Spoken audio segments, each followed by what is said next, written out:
with another episode of In Horror We Trust.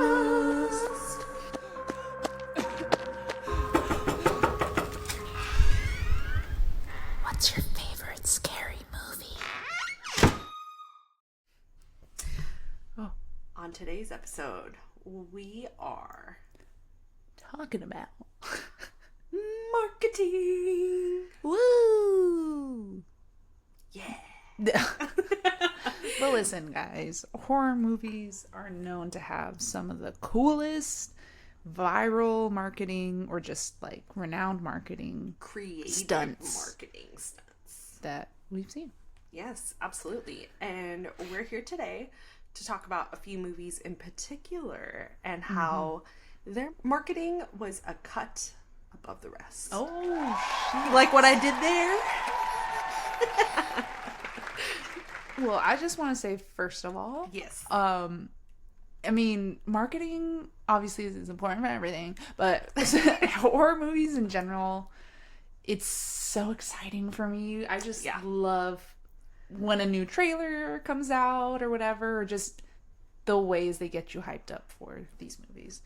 I want to say, like, I can't think of too many other genres per se that go so hard, I guess, with their marketing than with horror. Like, I've seen a couple other things. Like, more recently, I know House of the Dragon has been going kind of viral with their marketing, with, like, dropping certain flags if you're Team Green or Team Black. Like, in certain areas, they've, like, CGI'd images, and it's getting people all hyped for the new season. But, like, you don't really see that all too often. Yeah. Unless they fucking lie to you and the movie's shit and they duped you with the cool marketing. No, Yeah. I'm just kidding. That happens. It does happen. Or it's like, I feel like with other films, the marketing is actual merchandise. Yeah. So definitely. This is kind of these movies did a little creative spin to get you excited, to get you talking about these movies. Yeah. Would you like to Absolutely start us off? So I'm kind of going to jump around in timelines here, different decades, but I figured let's start with something more recent. And I want to talk about 2022's Smile. Yes. Very, very simple concept. But so well done. So Smile came out in 2022, and it is about a main character who, after witnessing a bizarre and traumatic incident involving a patient, a psychiatrist becomes increasingly convinced that she is being threatened by an uncanny entity. Directed by Parker Finn, in his feature directorial debut based on the short film Laura Hasn't Slept, starring Sosie Bacon, Jesse T. Usher, and Kyle Gallner. Hell yeah. And we've already been through this. We did really enjoy them. Surprisingly, really enjoyed the movie. And I think the marketing kind of set the tone for the film. Yeah. So one of the major points was during some Major League Baseball games and even on segments of the Today Show, people were spotted in the crowds kind of eerily smiling ahead, like straight head on into the cameras. And the cameras would just kind of like linger on them and just catch this horrifying kind of image. And no one really knew what was going on. During some of the events, they were wearing t-shirts that said Smile. Other events, it was just people in plain clothes. And everyone was like, what the hell is going on? What is this? Yeah. I remember spotting them. I mean, some of them I did see just in clips that were brought up online, like on social media. Yeah. But some of them I did like organically see. And I was like, wait, what is that? Something's off. Yeah. I had seen the trailer before, like, seeing these appearances. So I did like I did know eventually, or like I connected it. But super cool. I love that. Yeah, I think I had seen the trailer. I think I had seen the movie, honestly, before I had heard about the viral marketing. So was that really effective on me? I don't know. I just don't watch regular television. So it was a little hard for me to catch. But once I had seen the film and heard about it, I was like, I need to go back and watch this. And it was really well done. And I don't know. I found it interesting because specifically for me, watching the trailer, I wasn't sold on the film. And I think we kind of went over this in the episode. But the marketing, I think, was so just kind of genius, but it was still easy that I was like, okay, they put some effort in here. Yeah. It was really great. I appreciate I do kind of appreciate any marketing that goes beyond just like the trailer. And like, I mean, trailers can just on their own be effective. Like, I mean, Hereditary, I know there were some kind of things they sent out for marketing, but I think it was to influencers or something. So I guess they did a little bit beyond trailers, but their trailer immediately like hooked me. I mean, we have that with a lot of films.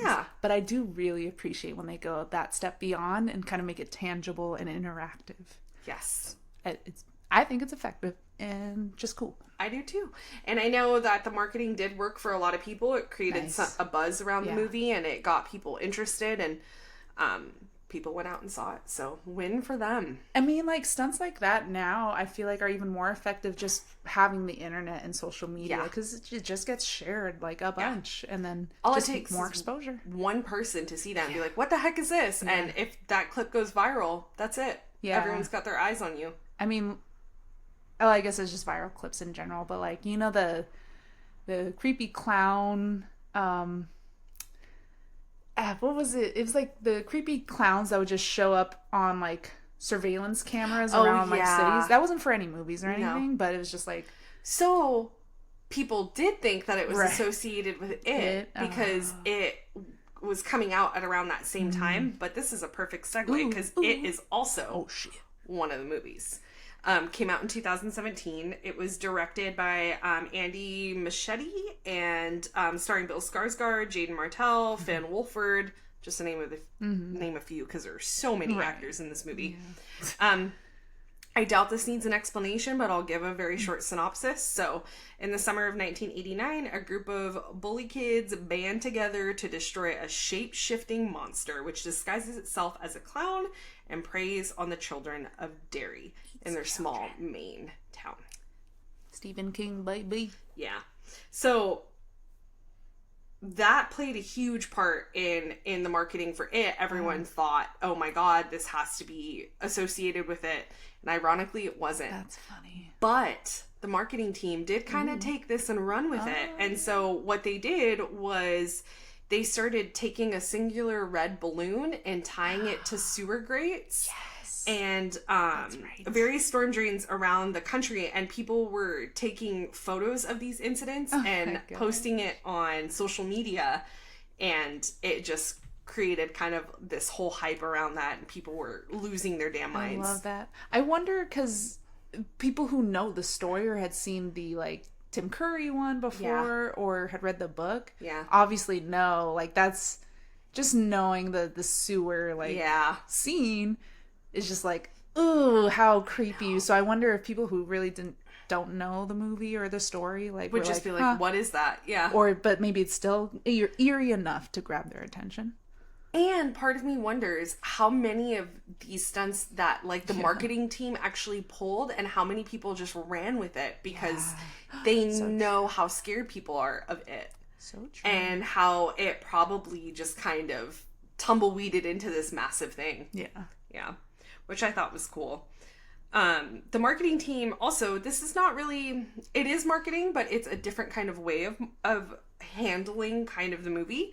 The team hired local artists around the country to create murals for the film. And this was a way for them to create local specific kind of posters for the film. Oh, nice. And they were all kind of centered around the culture of that like town or that area. So cool. You had very different images of Pennywise and of the movie It kind of blasted on the side of buildings or on walls. And it was kind of that. That's cool. A way to create some buzz. Dang. That's all I have on it. Shoot. But pretty cool. That is very cool. Well, I guess I'll bring up, I'm sure this is on your list. I think most horror fans know about this one. It's one of the most iconic ones, but Blair Witch Project. Yes. I think was one of the first super viral I'm not sure if at the time, I think it did go viral at the yeah. time. I'm just looking at it as a retrospective because we keep talking about it. It was along the very, very early days of like the internet as well. So they were one of the first to like make a website. Yeah. That acted like it was like essentially a missing persons page. Yeah. So they put backstories of all the characters on that. They put missing person posters and like information on, like, as if the characters in the movie, the students studying the Blair Witch, made a website about their project too. But the filmmakers had made missing persons posters of each of the characters in the film and posted them around the city and everything. And people thought it was real, that this was actual found footage. Obviously it plays so great because this is one of the early most popular like found footage horrors. So it really kind of played with this viral marketing stunt. Absolutely. Just played so well with that. Even though maybe now looking at it, it's like, that's gonna, I mean, fuck that. Yeah. You know? Yeah. So I did some digging on this website because I was really curious. Nice. And the website doesn't exist anymore, but it can still be found. Like portions of it have been like archived. Oh. So they use the website to post a variety of interactive information, including missing persons ads of Heather, Joshua, and Michael. They uploaded pictures, journal entries, and even interviews with family members of the quote-unquote missing teens. And this was all before the film even made it to theaters. Yeah. This website had over 20 million hits. And for the, 90s, that's a lot of people tuning in and checking out this website and looking at it. Right. They also created a fake documentary on the Blair Witch legend to sell the realness of their marketing. Yeah. Which I thought was very cool. I tried to find it. I couldn't find it. That's incredible effort for like an indie fucking horror movie. Absolutely. Right? Absolutely. That's so cool. The missing persons ads were not just used on the website, but were physically posted all over like polls and stuff on college campuses.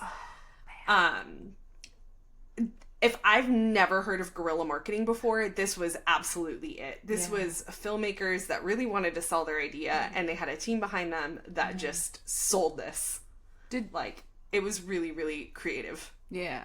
I mean, shoot, that would have got my attention for sure. Right? Did people get upset about it at all, or is that more of a thing now? Oh, people who actually have missing, I honestly don't know. That would be a really interesting, kind of concept to dig into. Because I feel like they probably, once people had found out that it was a marketing thing and that they weren't really missing people, I wonder if people got upset about it or something. Because, obviously that wasn't the intention, but, and you can't, you can't take it personally because it's not directed at anyone in particular, but I'm just curious. I don't know. That'd be interesting to look into, though. I'm curious. It was wild. This movie ended up bringing in about $240 million worldwide. Wild. Yeah. The type of marketing, they kind of invented it basically. Oh, I found the documentary. You did? It's called ARG, which is alternate reality game. Uh-huh. But yeah, a lot of people really pulled from that. But yeah, they would call it that since Blair Witch basically. Interesting. Wow. I need to watch this now. Thank you for finding that. It took him all of 2 seconds and I was digging around where is this? Another movie that follows suit that comes out a little later, early 2000s, which is my personal favorite in terms of its marketing style, that borrowed a lot from the Blair Witch, is The Ring. In 2002, which is the remake. Mm-hmm. But I definitely feel like they created quite the buzz around this before the movie aired and after. Right. Aired before the movie was released and after. So The Ring is directed by Gore Verbinski, starring Naomi Watts, Martin Henderson, and Brian Cox. Hell yeah, brother. And in The Ring, a journalist must investigate a mysterious video... belly string water. Sorry, guys. So a journalist must investigate a mysterious videotape which seems to cause the death of anyone 1 week to the day after they view it. Yeah. So this marketing strategy was really, really interesting. It was... They started killing people 7 days after the... Yeah. No. Well, I mean, essentially, their strategy was to get as many people to view the cursed tape without being aware of what it is to create kind of buzz. So they achieved this by airing the tape through snippets of like late night TV. Mm-hmm. They would just air it with no context whatsoever. And if you guys haven't seen it, or please remember, like the little tape in the movie, shit's creepy. Yeah. It's super like enigmatic. You don't know what the fuck's going on, but it's just super creepy images. So I can't imagine just it coming through the program. And especially in 2002, like that must have been so horrifying to see, just like be watching the late night show and then this just random clip. Like, imagine the kids who had fallen asleep on their couch, waking up like Samara's ass in a well. This lady brushing her hair and shit. Oh, so creepy. So creepy. They also created a website that would allow you to input somebody's email where the person would receive the cursed film. So I feel like Scream, was it Scream 7 or Scream 6? Excuse me. Yeah. Kind of borrowed from this idea where they had like you could enter in your friend's phone number and Ghostface would call you. Yes. Same kind of concept, except it was via the internet and they would just be emailed this like cursed video. Love that. With no context again. My favorite portion of their marketing kind of development throughout the beginning portion was they took physical copies of the tape and they left it on people's windshields of their cars. They left it on theater seats. They left it anywhere and anywhere that you could possibly think of for people to stumble upon them. The tapes were unmarked, unlabeled. No one knew what it contained or where they came from. And the tape would then lead people into a network of websites, including one that was a murderer, quote unquote, who was a victim of the tape. Whoa. So it was just like an endless loop of like, watch the tape, go to our website, go to the website. So people were like, what is going on here? Yeah. It was really, really interesting. And I think I read like DreamWorks denies the existence of like the websites or something. Oh, yeah. Or that, Yeah. But like people have found archives of like the websites. Can't hide shit from the internet. That is so cool. I feel like, I definitely remembered. So obviously this probably intrigued a lot of people for the film, and then the film was a success, or like, it's definitely kind of made its imprint in horror history, both the original and this remake. But like, I definitely remember after watching it, pranking friends or wanting, with like calling them and saying like 7 days. And that just like, I feel like if you hadn't seen the movie and you were seeing your friends do that to each other, you're like, what the fuck does 7 days mean? And so it was just recruiting this whole other group of people to go and see the movie. And it was everywhere anyone ever talked about for a while. Yeah, that one really lent itself to like snowballing for sure. Absolutely. I mean, could you imagine like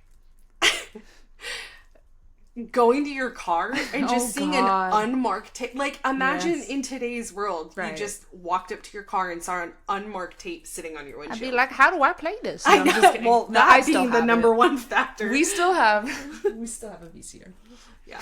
But like, would you play it? Probably. Nowadays, yes. You would? Yeah, I'd be curious. Would you, Adam? Yes? I would check it out. I did read a Reddit post, though, where for the second movie, somebody said they got one on their windshield, and when they watched it, they threw it out, because they were like, what the fuck is this? Like, they hadn't seen the first maybe I would.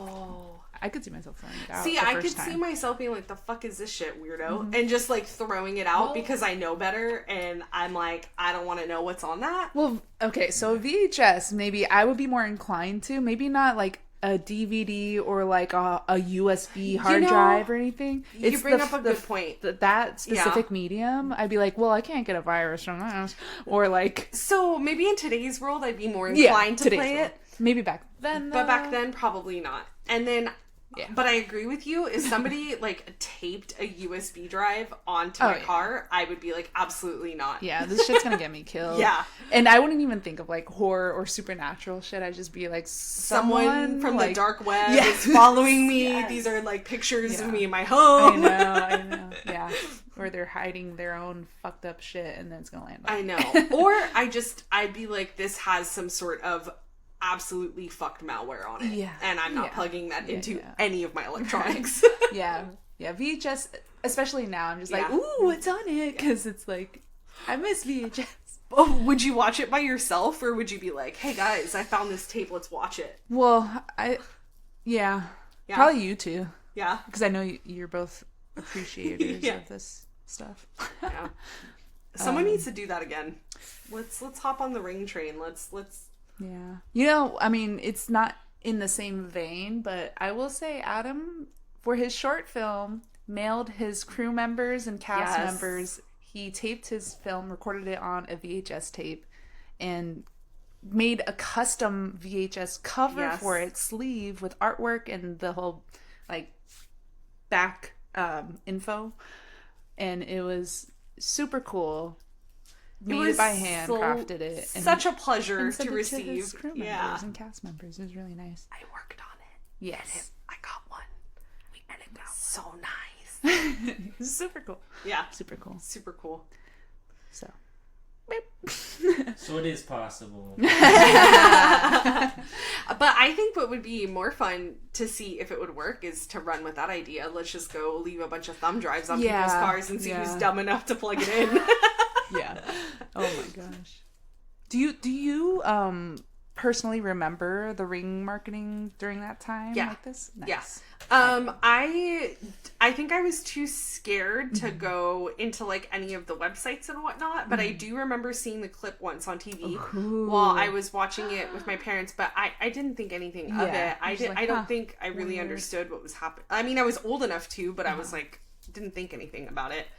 And then, but the whole 7 days thing ran rampant with everybody that I knew. Yeah. And I remember begging my mom to go see this movie, and we went and saw it, and I was like, How'd your mom like it? My mom loved it, but she was annoyed with me because I think we saw it a couple times in theaters. And then I owned it on VHS, ironically enough. You got a steelbook now. I know. Now I have a steelbook. Yeah. It's one of those movies that's just, it's absolutely nostalgic for me. Yeah.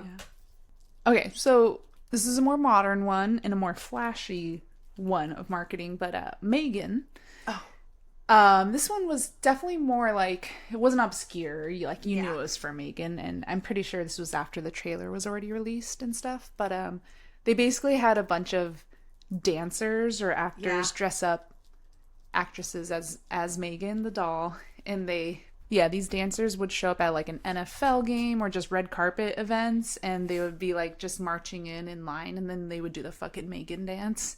And that one was just a little fun one. I mean, Megan was already going viral from the trailer for this killer doll girl doing like a dance that's very much reminiscent of like a TikTok vibe of dance, you know? So it kind of just played into each other, and I think it did stir up enough. I think more so the social media aspect of like just seeing this doll dance and kind of the meme of it made people want to see it a lot, so that worked out. But that was just one of note that I remember in recent times. Oh, my favorite part about the Megan marketing was her beef with Chucky on Twitter. That's so true. I forgot about that. Alone made me and one of my friends, Elena, go and check it out in theaters. And I mean, it wasn't I'm not like a huge Megan fan, but I thought the movie was fun, and I think it was a good intro into horror, especially for like the younger crowd. But we just thought the beef was so funny. We were like, this has to be like at least at most a horror comedy. We need to check this out. Yes. Yeah. Well, speaking of like two iconic horror characters getting into beef, do you remember Freddy versus Jason doing the weigh-in? Yes. And fucking press conference? Adam had brought this up. But I do remember seeing the videos and the footage of it. But that's iconic. I mean, horror fans were already yearning for this to happen. Yeah. So just... And, you know, it's kind of like comedic. Well, especially watching Freddy vs. Jason now, it's like just super fun and you like laugh and stuff. But and obviously Freddy at this point had become a very fun, lively character. And I mean, even in the 80s, he was like a pop culture icon, and Jason, but like especially Freddy because he had the quips and everything. But so that's just so perfect to have a boxing like weigh-in moment where they're facing each other in costume and doing a press conference. Please look up the videos. They're still on. Yeah, if you haven't seen it, please do it. It's great. Love that. I want more Freddy versus Jason. Well, yeah, I guess it's just like horror characters versus each other. Facing off. There's fucking Sadako and what in The Grudge. Oh, there's a movie where they verse each other. What? Yes, it's on Shudder. Can you please watch the trailer? It looks amazing. Please send me the link to this. Yeah, I wonder if they did a weigh-in. Shoot. Oh man. No. But anyway, okay, so that just reminded me of that iconic moment. Definitely in marketing. But okay, so I think the most recent effective marketing I've seen has been for Long Legs. Yes. Which is coming out at the end of July. So this one, they didn't really have like... Well, I guess it is kind of interactive, but it's not like stuff placed around the world. Yeah. It's mostly come from the teasers and the trailers. So Long Legs first started out with a few teasers, and they were super... eerie. They just had a slow push-in shot on something in the film. You didn't know the context of the scene or anything. It was just very short. The music, and I think some might have had like, I don't know if any of them had dialogue, the few original like clips they showed, but it just hit me in a way that I was like, I want to see this already. It was just really creepy, and it's just like a cool, I don't know, shot. So I remember catching one of them. Mm-hmm. I think it was I was scrolling through TikTok and it was on there. And I got on like legitimately so creeped out. I flipped, like I didn't even watch the whole thing because I was like, this is gonna be, do you remember when we were younger, it was like one of those like scare videos where it was like they drive through the hills and it like pushes in and then that face pops out. I was fully expecting that. Right. So I was like, no, I don't want to see it. And then I remember, I think we were recording for an episode and you had come over and you were talking to me about it. And I was like, oh. And I remember asking you, does anything pop out? And you're like, no, just watch it. It's just an eerie clip. So I went through and I watched all the clips that were available and I was like, what is going on here? But I'm sure, I believe in those clips, for sure in the trailers, but in the clips there would be like symbols. Yeah. That were kind of disjointed, and they would just kind of appear in the clip. And it basically became like understood that this was kind of like a cipher and so people decoded it eventually. And did it spelled out Long Legs or yes, right? Yeah. So there's this whole Twitter thread that people have created where they are dissecting every single like little 30 second trailer. So they pulled out all of the symbols and they created a legitimate cipher. So then they went back and they connected all of the symbols, and they found out that, at least in one of the trailers, it's spelling out long legs. That's cool. And then they went back in, and so particularly the short trailer where it's just a black figure sitting there. Somebody, it almost looks like a nun, kind of. Somebody lightened the image, and there's a face in it.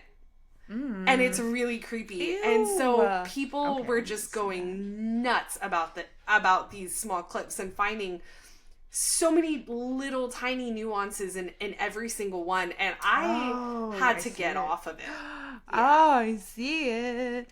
Oh! Yeah. That's cool.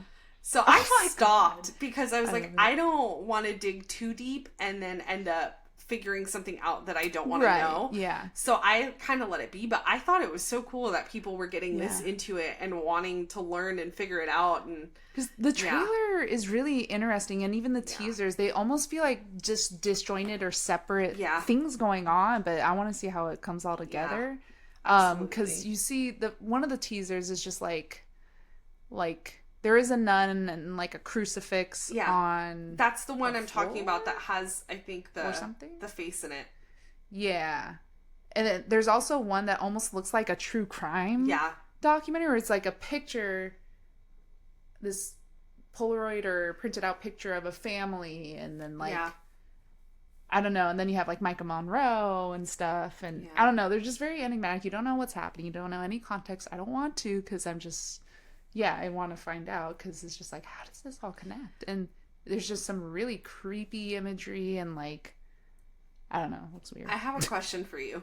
Yes. Do you think that casting Nicolas Cage was a marketing ploy in and of itself? Just because he's kind of paved a name for himself in recent years in horror?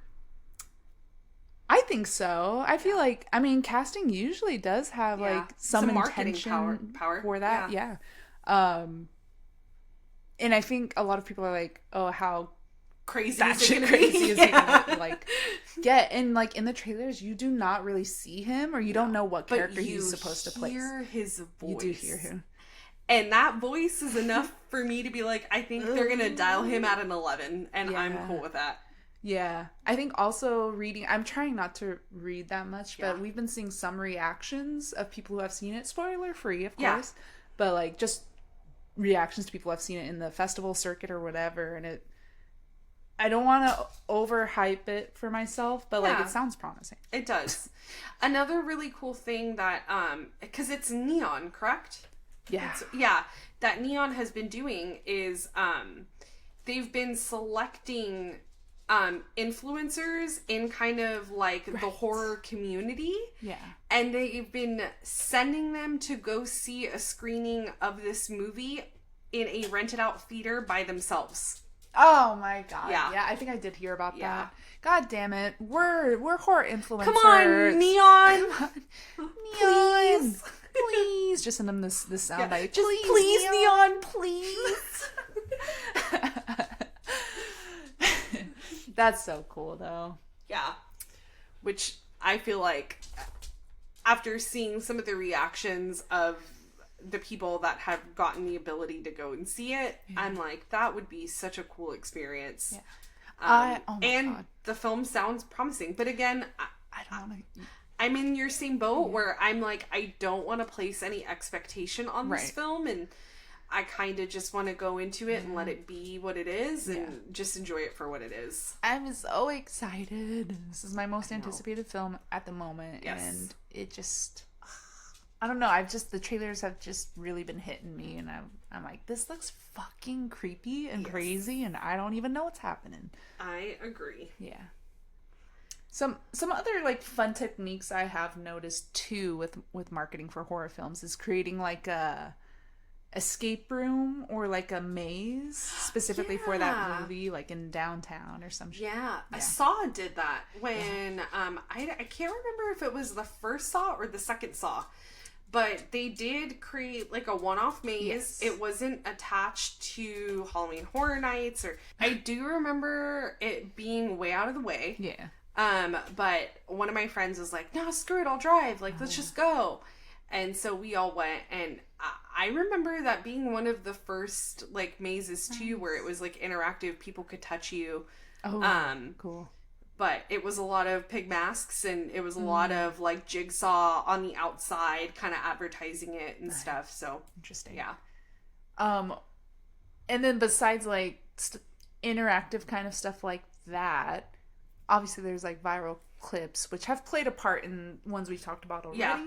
But for The Strangers, this new one, or is it a series or it's a movie, right? Trilogy. It's a trilogy. Oh, okay. Well, this new one that's out, the two stars were on the red carpet, and I saw this clip on social media of them on the red carpet posing in front of, like, a step and repeat, but it was kind of like plaster or something.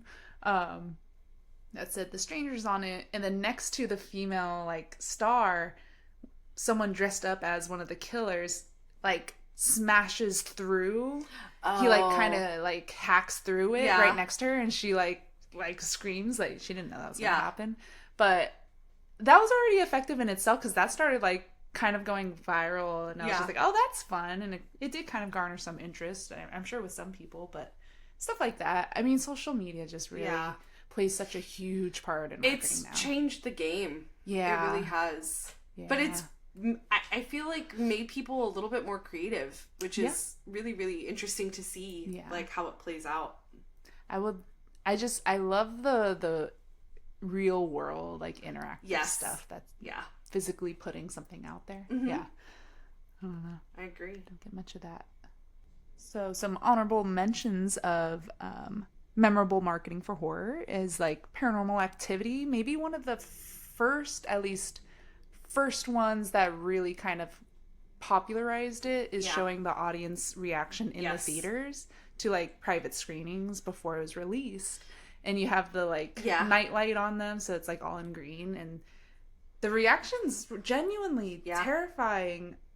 And some still do this. I've seen it online, like, for some movies still. But I remember particularly for that one, that actually really did make me want to see it. But the impact that one had, I think, was so significant because they used that specifically to get the movie played in more theaters. People were demanding to be played at their local theaters. Yeah. So it was pretty smart to get the film kind of distributed to all these places and seen. Yeah. So you got to give them props for that. I genuinely got really scared from the first Paranormal Activity. It did, like, I thought it did effective. Yeah. How about you, Adam? Anything stand out to you?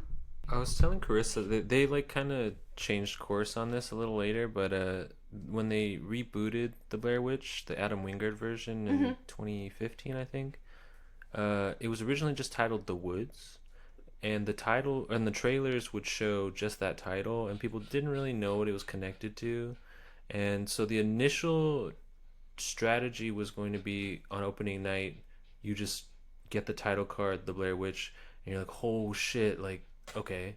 But I think it wasn't garnering enough interest initially. People were like, The Woods, I don't know what that is. So they were worried that it was gonna backfire, and so they just gave it the title and the trailers later on.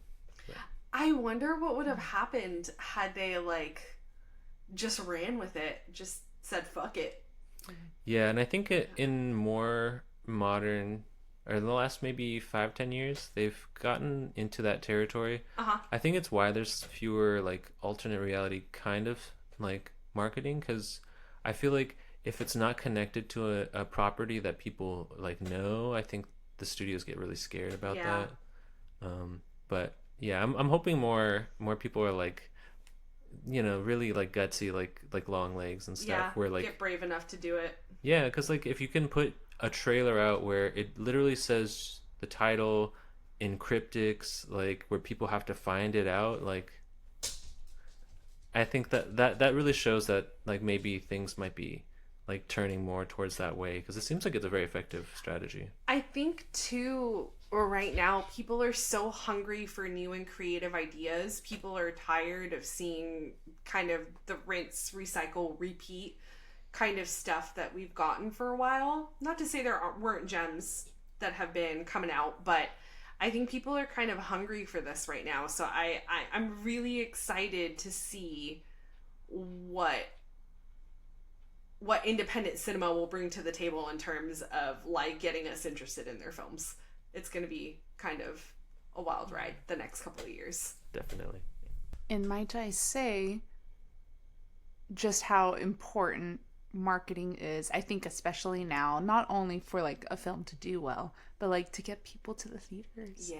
And I understand it's hard now, it's expensive. Yeah. But like, I am scared of like the theaters dying out, you know? I've heard people saying like their kids don't want to go to the theaters, you know? Yeah. Because like things are so available online. Yeah. Or whatever at home. Yeah. I don't know. It'll be interesting. And I think a lot of it too has to deal with attention spans kind of shifting. Mm-hmm.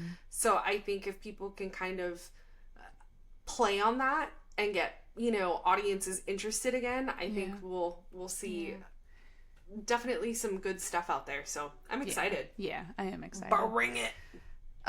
Any ideas of marketing we're gonna do for this podcast that's gonna be viral? Should we make cassette tapes? Should we leave cassette some players? USBs with just our voices saying, "Do you like horror? 1, 2, listen to us." No, maybe we'll come up with a little something. Maybe we'll do something. We'll do something. Yeah. We have business cards with a QR code we've been passing out. Yeah, and we have some little merch. Lucky enough to catch one. Yeah, we've been wearing like some of our own like customized merch that is not like wholesale yet. But maybe like, it will be. Maybe it will be. But it has garnered some questions and some looks. So. You know, we're just two girls and a dude trying to do our best out here. Yeah. We're just trying to survive. But yeah, that wraps up our episode on horror movie marketing. Well, since we had last recorded the 99% of the episode before, Neon has come out with, it was literally the night of or day after we finished recording the first 99%. Neon had taken an extra step with the Long Legs marketing.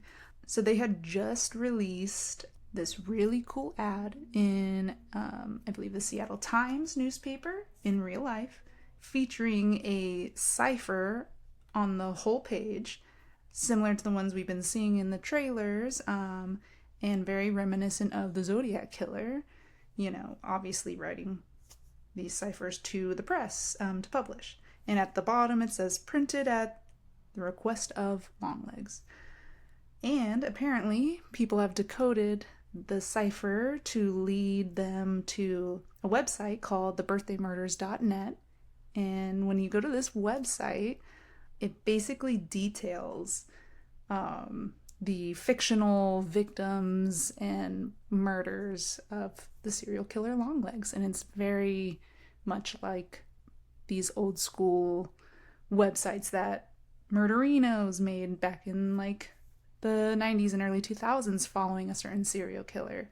But also very reminiscent of the Blair Witch's marketing campaign that was very trailblazing at the time, where they made a fictional website and featured all this information on the characters in the film and whatnot. So very cool to see. They're bringing that back. Neon has been killing it with the marketing. Furthermore, for another film that's going to be coming out soon, this in August, Cuckoo. Neon has also taken Cuckoo's marketing a step further, and they also made a website that is for the fictional resort in the film that we see in the trailer. And they also made a fake LinkedIn profile for Dan Stevens' character in the film. So very cool to look into that as well. I am really excited for that movie. And one last cool marketing thing we've been seeing as well for a new horror movie coming out is for Alien Romulus.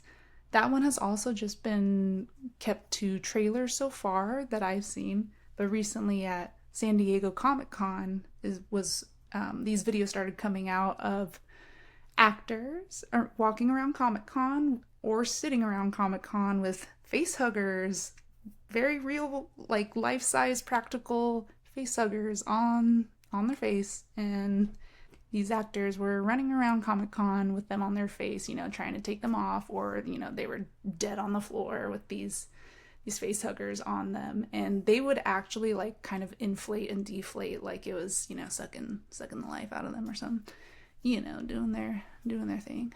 And that one was really cool. And also there was a guy who had a chest burster practical effect, you know, around Comic-Con, and that was really dope. And I think we have also been seeing it spread to New York now. Very cool. And of course there's the fun popcorn buckets coming out for Alien Romulus as well. So it's just a big year for horror and a big year for marketing. So let's get out there and support some horror. Hello? You're gonna die. What? 13 seconds. I'll be right back. And she's dead.